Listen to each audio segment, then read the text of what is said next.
Hi, this is Andrew, and this is Keen On, the daily now.tv chat show with some of the world's leading thinkers and writers.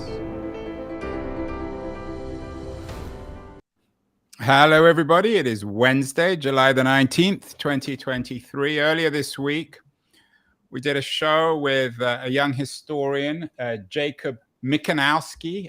He has a new book out, Goodbye Eastern Europe. Fascinating book, really interesting conversation. The subtitle, An Intimate History of a Divided Land. Jacob seems to suggest that with all the fracturing of globalization, of all the forces of the global neoliberal world, Eastern Europe is a thing of the past. It's fractured and become globalized. The concept of East Europe is not very valuable. I wonder whether my guest today might disagree. Natasha Wheatley is a historian at Princeton University, and she has a new book out, The Life and Death of States, Central Europe and the Transformation of Modern Sovereignty. It's a book about what we can learn from history about sovereignty from Central Europe. Of course, Central and Eastern Europe are different concepts. She works very much in the context of the Habsburg Empire and its legacy. And she's joining us from Brooklyn in New York. Natasha, congratulations on the new book. I'm not sure if you've had an opportunity to have a look at Jacob Mikanowski's new book. I know he's familiar with yours. Did you have a chance to look at it? No, I did have the pleasure, though, of listening to your interview with him. But no, I don't yet have his book. Oh, good. So you have had a chance to listen to the interview. What did you think of his notion of Eastern or East Central Europe of being something that really no longer exists, a romantic figment from the past?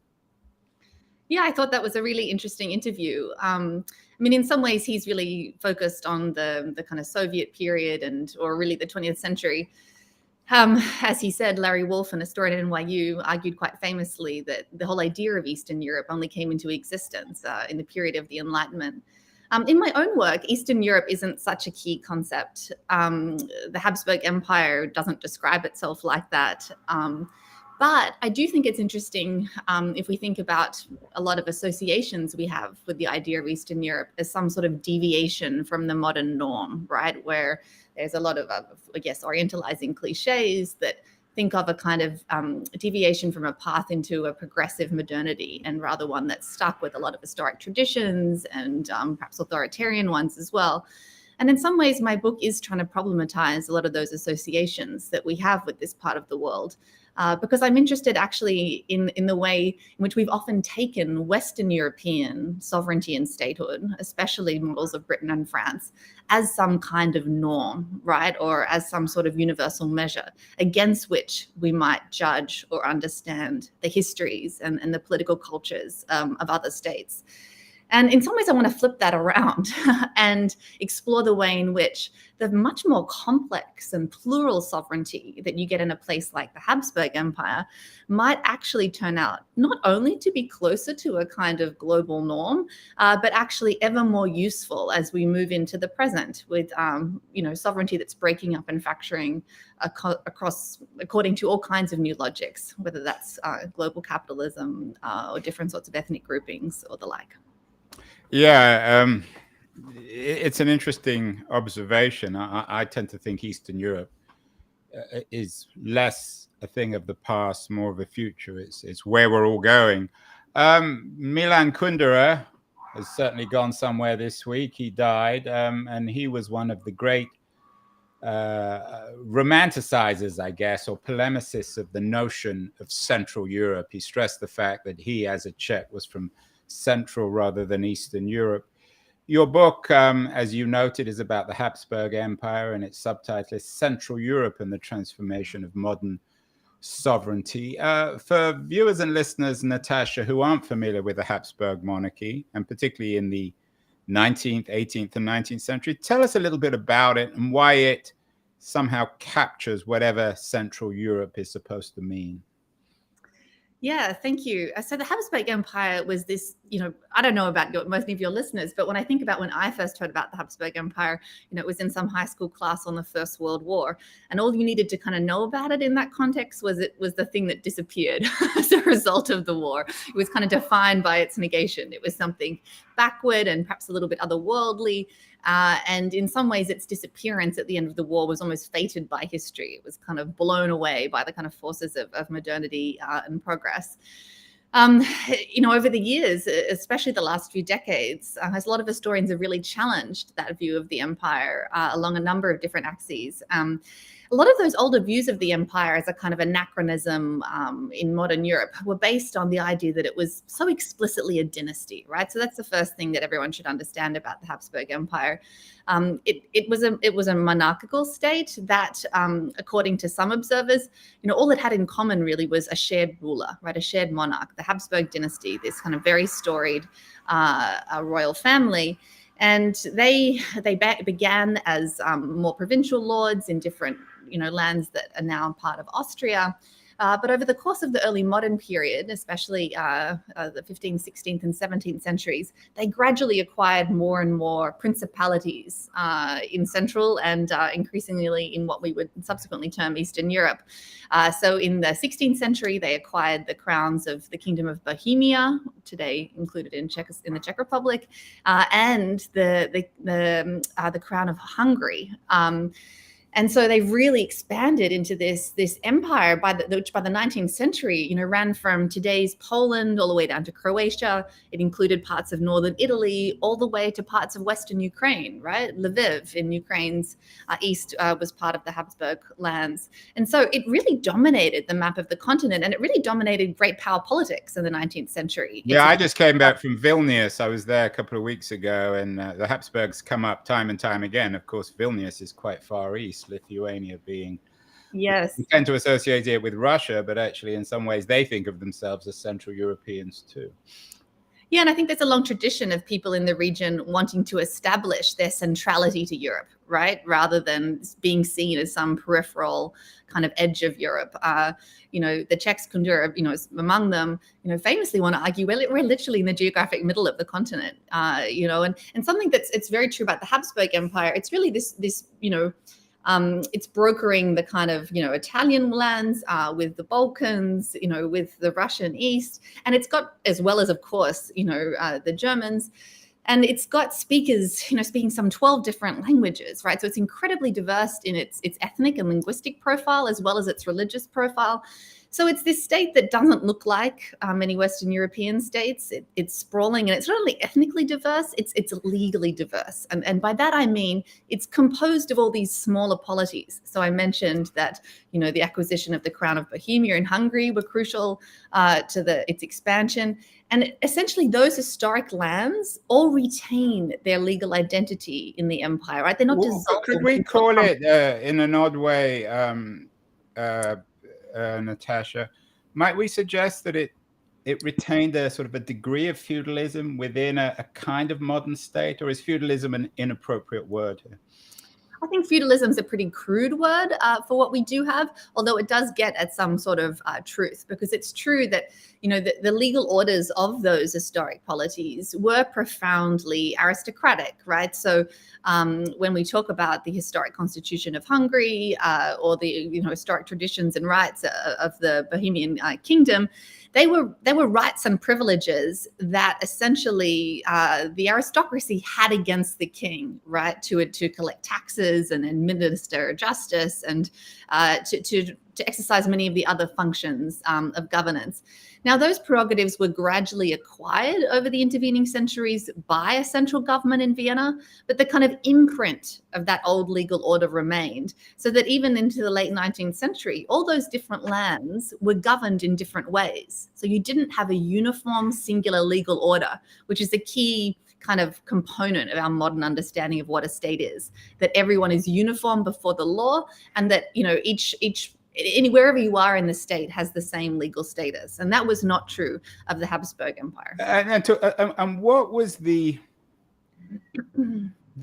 foundation in terms of the legitimacy of power of the royal family? Did they certainly didn't define themselves in ethnic terms. If anything, they were the enemies of the reinvention or the rediscovery of ethnicity in the 19th century. How did they legitimize their rule?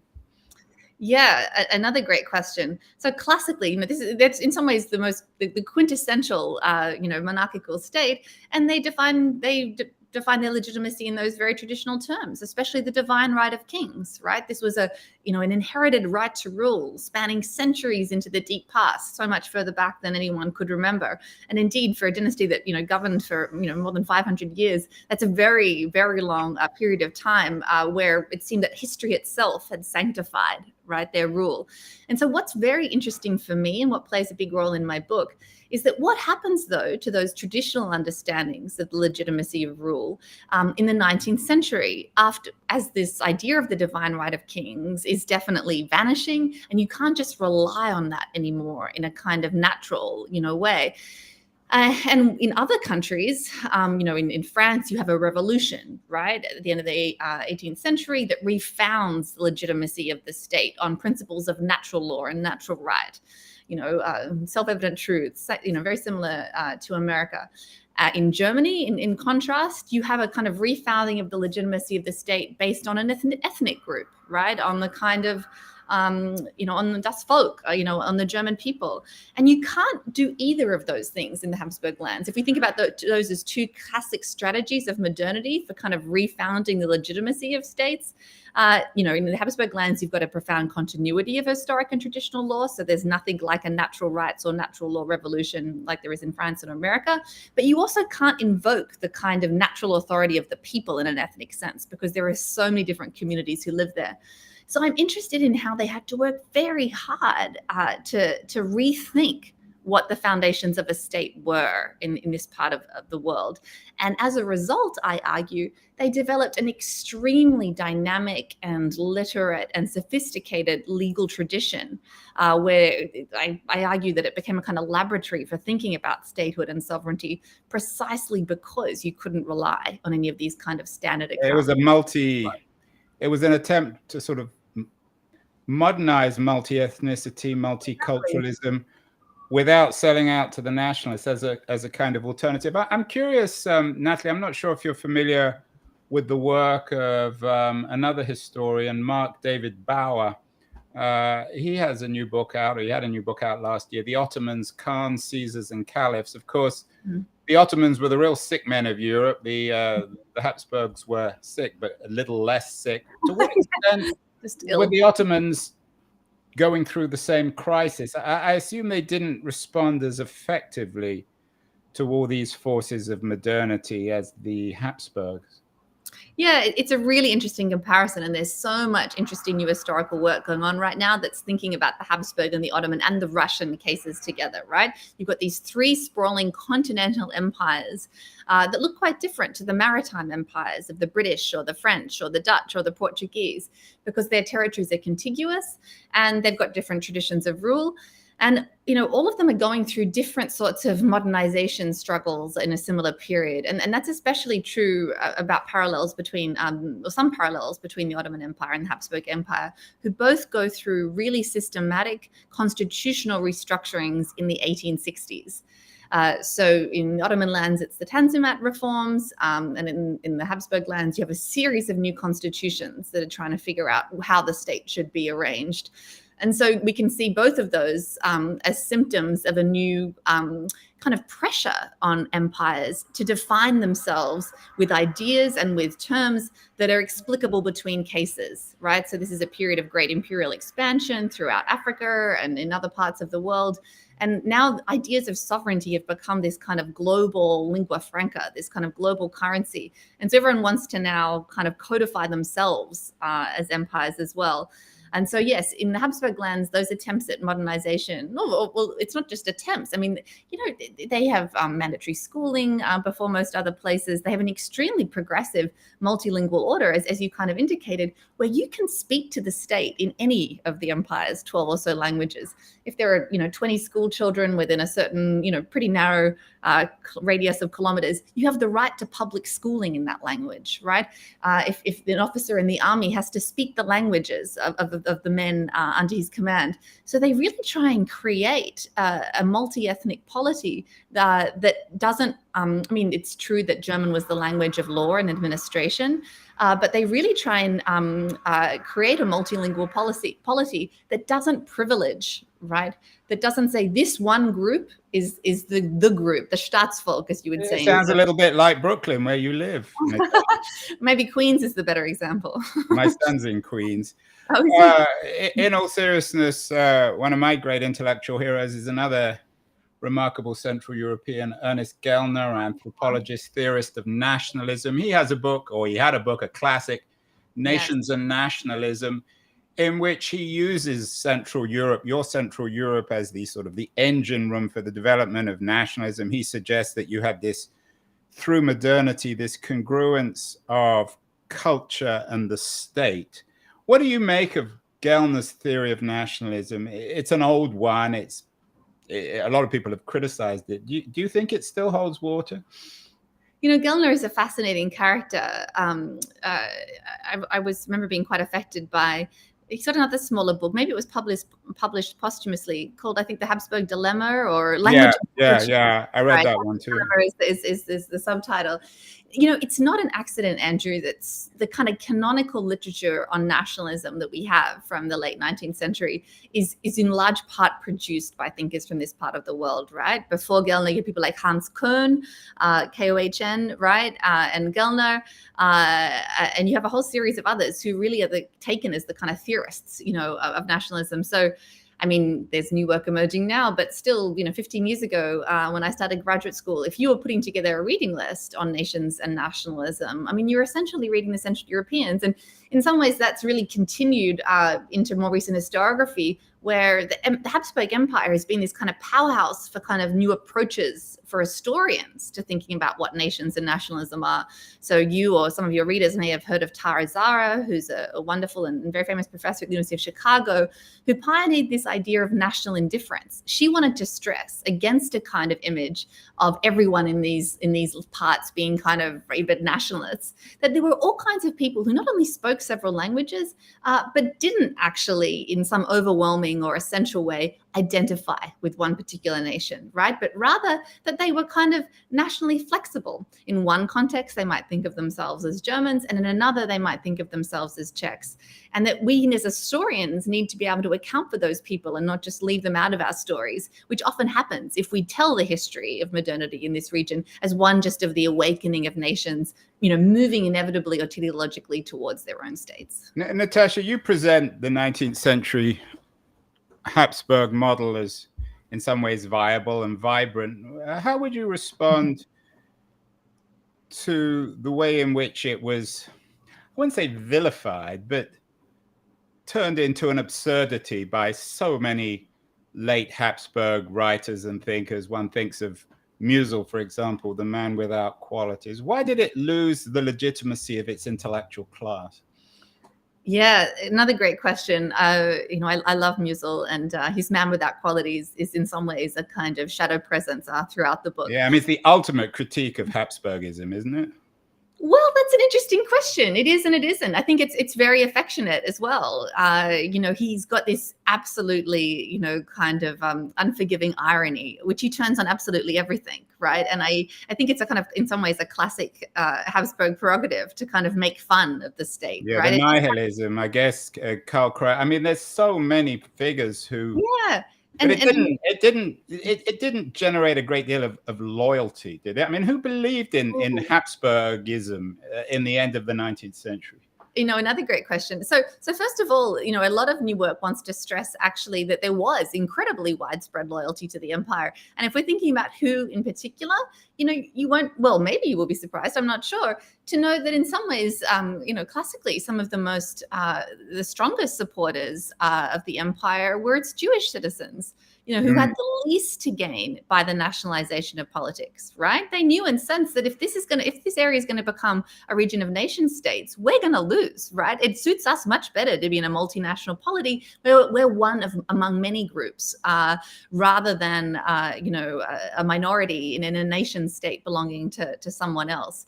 And so there were all kinds of people who had a lot to gain from a state that did not. And there were the Jewish population of the Habsburg Empire was remarkably rich, everyone from Wittgenstein to Freud. I mean, it's an astonishing array of people. And a lot of the key lawyers, a lot of the key jurists and legal thinkers in my book are Jewish as well. So that's the case for Georg Jelinek, a really fascinating and one of the most kind of important continental jurists at the turn of the century. He was the son of Vienna's most famous rabbi, right? And he really suffered a lot of anti-Semitism, in Vienna that really blocked his path to a full professorship. He ended up having to kind of go to a big chair in Heidelberg, where he was a friend and interlocutor of Max Weber. But that's also true of his student, Hans Kelsen, who's another big character in my book, who's kind of one of the most important legal philosophers of the 20th century, who also had a Jewish background. And he really goes on to kind of give a whole new account of legal philosophy.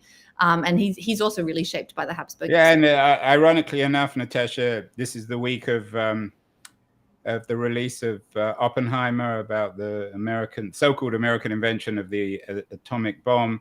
I'm going to do some shows on it later in the week. Most of the theoretical physicists who invented the bomb actually were from Central Europe. One thinks of Edward Teller, for example, who invented the hydrogen bomb. It's one of the slightly absurd what might have beens of history, but had the Habsburg Empire not broken up, and they'd kept all their Jewish scientists and physicists, they probably would have been the first people to invent the atomic bomb. Yes, that's the sort of speculation that we professional historians don't usually indulge in. I can indulge in that since I'm not a professional historian. Exactly. Please do. Yes. But I can say that just about this sort of like absolute kind of intellectual ferment, right? Vienna is famous for this, right? I mean, you or some of your readers may have heard of a very famous and wonderful book by Karl Schorska called, Culture and Politics, Fantasy of Vienna. And, he goes through Freud, but also, the musicians, the architects, right? It's Schoenberg, Luz. I mean, we've got all the visual artists. Yeah, it's incredible. Incredibly rich. Right, exactly. And so a lot of people figure Vienna around that turn of the century mark, around the 1900 mark, as the kind of birthplace of modernity, whether you think about, the birthplace of psychoanalysis, but also, this is where Hitler kind of, was politically formed. It's also where Herzl, really, began to think systematically, about Zionism. And so many strands that then play out over the course of the 20th century are really shaped in a fundamental way by this cauldron. And in some ways, I want to show it's also the same for states and questions of sovereignty and law and legal philosophy. They should be part of this kind of intellectual ferment that we've sketched for other fields as well. Natasha, again, you're being very gentle with me, but you're correcting me when I'm wrong, which is very healthy. I always understood in the 19th century that the struggle to keep the Habsburg state together resulted in this rather awkward arrangement with the dual monarchy and a Austro-Hungarian state. Is that true? The creation of these sort of two states within a state, within the Habsburg Empire, one in Vienna, one in Budapest, was that a manifestation of weakness or strength of the Habsburg Empire? Yeah, it's an absolutely fascinating settlement. So for readers or listeners at home, yes, in 1867, the empire comes up or trials a new approach to the questions of sovereignty and constitutional structure, and reforms the empire into two separate and fully sovereign states. Hungary on the one hand, and on the other hand, this collection of lands that we call Austria, but in fact never actually had that name in law. The formal title was the kingdoms and lands represented in the imperial parliament. But because that was such a mouthful, contemporaries then and people since, often refer to it simply as Austria. And so we have this new hyphenated empire, the Austro-Hungarian Empire, or Austria-Hungary. And that hyphen is telling. I mean, it's classic. It's so Musil-esque, right? If we were talking about the man without qualities, that you've got this kind of double-barreled state. And it drives jurists and politicians crazy trying to work out how this can be made sense of. Is this truly two states, or is there some sort of overarching empire that combines the two? And in some ways, this question of, is it a sign of strength or is it a sign of weakness? I mean, that's kind of simple way of thinking about it as an historical phenomenon. It's true that it's a sign of the a certain sort of weakness on the behalf of the imperial government, that they feel like they need to compromise with the Hungarians and give them this much autonomy and jurisdiction over their own affairs.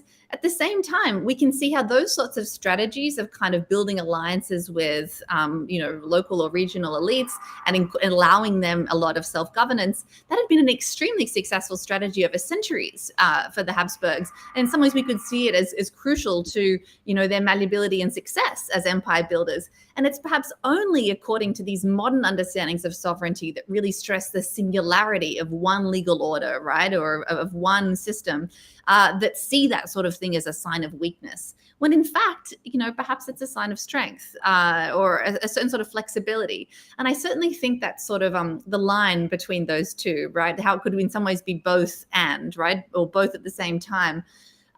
You see suffuse this culture. And so that all those artists that we mentioned, all those writers are playing with that, how many things can be true at once. And this is very much an empire, in a kind of political and artistic and intellectual culture that is always interested, not in the singularity of things, but in their multiplicity and their complexity and all of the contradictions and ironies that arise because of that multiplicity. Yeah, that summarizes the Habsburg Empire, and of course its short history in the 20th century. They acquired Bosnia, and then, of course, there was the assassination in Sarajevo that caused the First World War and the end of the Habsburg Empire. We did a show with Alexander Heeman. I'm not sure if you're familiar with him. He's a novelist, born in Bosnia, now lives in the US. I think actually he teaches at Princeton. He has a new novel out, The World and All That It Holds. It's a kind of book, an odd way, Natasha. It's a fiction which sort of accompanies you. It's the idea of holding many different contradictions in your head. It's a book about exile from Sarajevo and the Habsburg Empire. How appropriate was the assassination of the Archduke in Sarajevo, in Bosnia, of all places, which was a kind of, in an odd way, a shrunken down version of the Habsburg Empire? Was the question, how appropriate was it? Do you mean how as a historian, was it particularly ironic, a Habsburg irony? I mean, it is almost a little bit too picturesque, isn't it? In the sense that it's the east, like the kind of the actual periphery of the empire. And so to give a bit of background, Austria-Hungary first occupies Bosnia-Herzegovina in 1878, and so it remains formally under Ottoman sovereignty at this point, but it's administered by Austria-Hungary. And this again is like this classically complex sovereign arrangement that no one really knows if it's fictional or who is the true sovereign. But then it outright annexes these territories in 1908. And so the question of how these new territories fit into the empire remains kind of unsolved until, right through to the empire's collapse. Certainly in more recent times, some scholars have wanted to say that this is Austria-Hungary's first true colony, right? If we can't think about the other lands that compose the state really as colonies in the same way that like the British Empire had colonies, you know what I mean? Or the French Empire had colonies, this looks a bit more like that kind of classical model of colonial rule, where there's, it's an imposed rule from outside that seeks to restructure the order on the ground. And they do build some quote unquote modern infrastructure, but also have that sort of colonial arrogance, right, where they think they are bringing modernity and progress to an otherwise backward territory that needs development and needs to be brought into the 20th century. But it's so there's a lot of resentment that builds up there, but also because of these rising national movements, and in particular this Serb desire to have a greater Serbian state. It also becomes this kind of threat, or this sort of like vulnerability for the Habsburg Empire, where they're very nervous about these rising national movements. And if you were going to recognize some sort of Serbian nationalism, what did that mean about the other Slavic groups in the empire? And so it's a real sore spot. And yes, that's why when the heir to the throne is assassinated while on a kind of routine military inspection there in Sarajevo, that's why the Habsburg government responds in such uncompromising ways, issuing these ultimatums that ultimately, bring about, through this lattice work of alliances, the First World War, which kind of changes the shit. Right. It drags the whole world into a war. It's probably the Habsburgs' greatest, most profound, lasting legacy. So they enter the war. Their military achievements aren't particularly distinguished. They lose the war, and then the Habsburg Empire disintegrates. What changes, Natasha? How does the region change? And what does your book, The Life and Death of States, suggest about this transformation from the Habsburg Empire, into a series of individual nation states: Czechoslovakia, Hungary, Austria, Yugoslavia, which incorporated the Croats and the Serbs? What does your book suggest about this in terms of both understanding history and also signposts to our 21st century future? Yeah, absolutely. So the whole second half of the book is about what happens, once the empire collapses. And so, some of the book as a whole is about how do we get this world that we have now composed exclusively, essentially, of states, right? Where even just back in the 19th century, 150 years ago, there are all kinds of different polities, indigenous communities living according to their own law. There are these, globe-spanning industrialized empires. There are these polycentric sultanates, in Southeast Asia. There are all kinds of different formations. Whereas now we have this world where everything is, segmented into these standard states. And I say there are two kind of meta narratives about that. One is about how we go from all of those plural orders into single homogeneous orders, which I was discussing earlier. But another key part of that transformation is, of course, the collapses and decline of empire and the rise of the nation state in its wake. And so the key kind of locus chronologically for that transformation of the world, happens in the decades after World War II, where you have the breakdown of the British and the French and other maritime empires, and especially their rule in different parts of Asia and Africa. But in some ways, my book wants to say we can also see crucial parts of that world in formation with the collapse of the Habsburg Empire at the end of World War I in 1918. So it's not only that you have the breakdown of a kind of multi-ethnic imperial space into a series of nation states, right? As you mentioned, Hungary, then Czechoslovakia, Yugoslavia, and so on. But also you have to then begin thinking about a lot of the legal problems attached to the death and the birth of states, right? So what happens to state debt, right? So what happens to the Habsburg Empire's war debt? Who inherits that, if anyone, right? What happens to the pensions that the Habsburg government owed to all kinds of employees?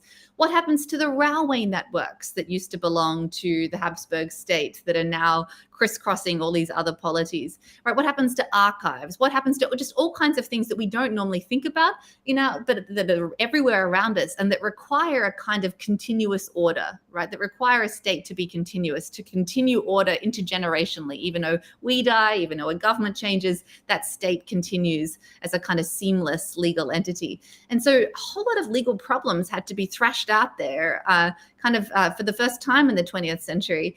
And I show how a lot of those legal kind of solutions to those problems that are developed in that Central European context in 1918 and 1919 and throughout the 1920s go on to have these very interesting afterlives in global decolonization after the Second World War. So you've got jurists from Algeria or from India playing with a lot of the same ideas when their states are seeking and defining their independence in the 40s and the 50s and the 60s.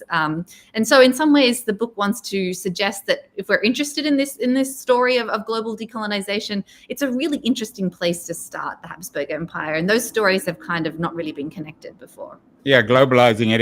It's a fascinating narrative. You presented also brilliantly, Natasha. Thank you. You mentioned Weber earlier, the father of modern sociology, a German, but has spent a lot of time in the Habsburg Empire, understood it as well as anyone.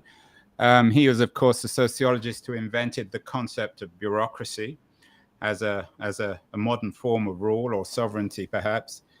The one Habsburg figure we haven't mentioned, I guess he was a post-Habsburg figure, he lived in the Habsburg's lands, was Kafka, who, of course, philosophized, if you like, on the idea of bureaucracy.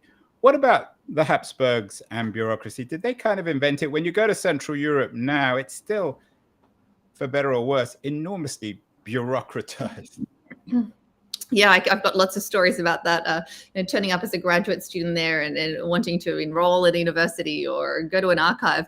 I often needed all of these, documents, not only kind of officially with some letterhead I was a graduate student at Columbia. And so not only with some sort of Columbia letterhead, but also they wanted the seal, like the stamp and the kind of almost wax seal.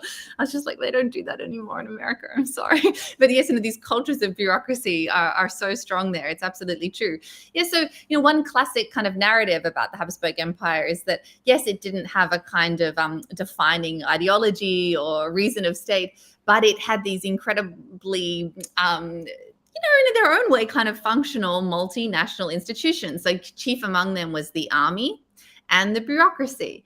That were these big machines, right, that employed a lot of people and in their own way had a kind of slow but functionality, but it's true that it was kind of this very complex structure, because essentially the way, again, that the Habsburgs had dealt with these sovereignty questions was to have what we now talk about as a dual track administration, where, say, in Bohemia, and then it's different sub-districts, you'd have a kind of government organ or office, from the central government, but you'd also have a local equivalent. And so there's this kind of doubling, right, where there are these multiple officers responsible often for overlapping things, which creates huge complexities. And we might now think of, as incredibly inefficient, because we're all about these sorts of streamlined rationalities now. But we can see how it had its own sort of rationality, because it was trying to, again, keep multiple things in play at once, and for it to have some sort of central control as well as local autonomy. And again, these solutions weren't, always bad ones. And a lot of new work, I can think of like Peter Judson, probably the most prominent historian of the empire today. He wrote a big new book published with Harvard University Press called The Habsburg Empire. And you had an interesting review in the London Review of Books. Right, correct. He really wants to show, how this was a very powerful version of modernity, right? Even though it didn't look like, the modern. Have we over-associated democracy with modernity? I think. Is there any democracy in? Now we have people in the Central University, Central European University, George Soros and his team, his crowd. We've done lots of interviews with them. I've been there several times, sort of juxtaposing Central European democracy with the authoritarianism of the East. But you haven't mentioned much about democracy. Can the Habsburg experience, Habsburg history, can it teach us anything about democracy as we struggle with it, as we see its reappearance, not just in the East, but in countries like Hungary and Poland? Yeah, absolutely. It's fascinating. People often don't realize, how far democratic reforms had gone in Austria-Hungary. In the time that the empire collapses, you have universal male suffrage and a very robust kind of public civil political sphere. And so it's not some, democracy-less authoritarian state in that sense.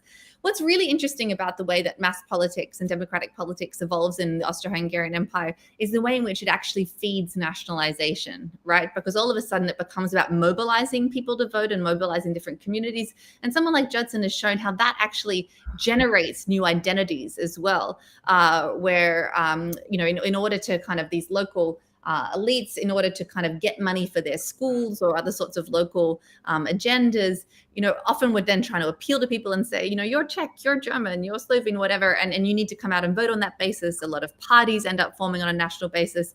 And so it's actually the kind of evolution of mass politics itself that produces a lot of national identities, right? Or is dynamically involved in their production. Because you cycle back to the early 19th century, most people didn't identify in national terms, right? They might have identified with a town or with a region, but they often spoke multiple languages and had other ways of understanding themselves.